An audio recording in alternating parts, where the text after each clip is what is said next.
thought about that until just I could see it on the screen. Like, I didn't see eyes or anything like that, but I could almost see, like I said, like something had like a cloak wrapped around it. What if it was something that had like wings that were just wrapped around itself? I don't know.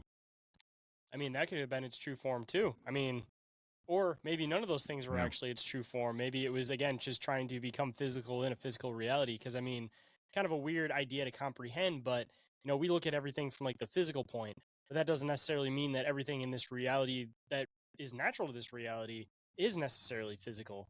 And maybe just like certain times, certain perfect placement, then maybe these things that are non-physical do have a semi-physical form that you can see. And again, that's kind of gets into like shadow people type territory. Mm-hmm.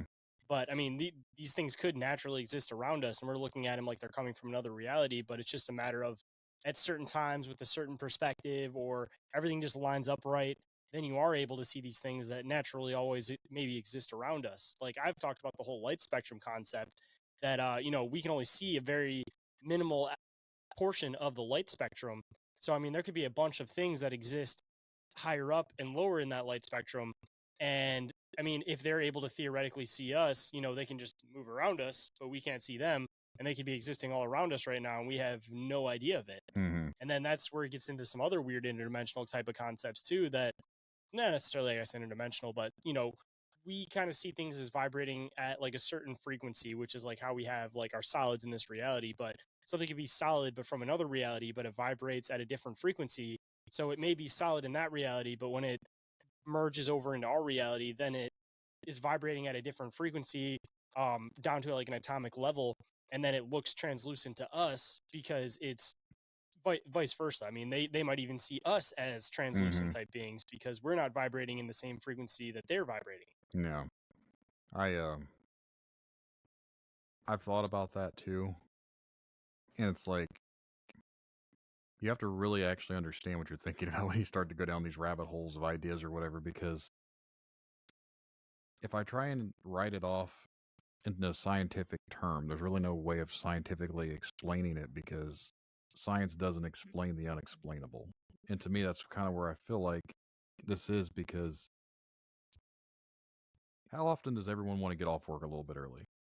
Like everyone's like, oh man, I just can't, it's the weekend, I can't wait to get the fuck out of here, get out.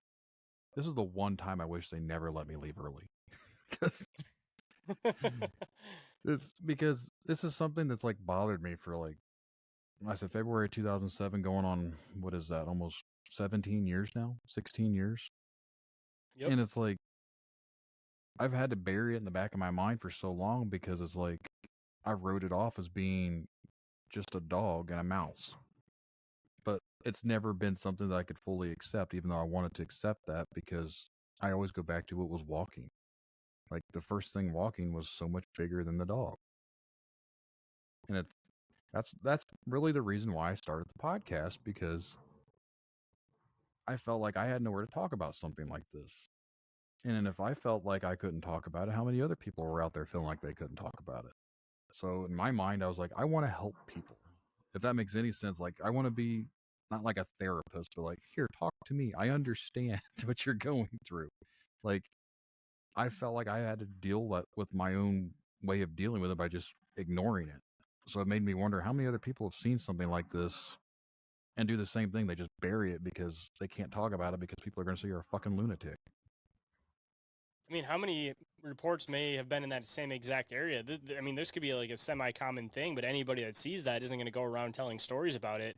And I mean, even the people that are, like you, for example, that, talk about your encounter, it may not get out to everybody in the area.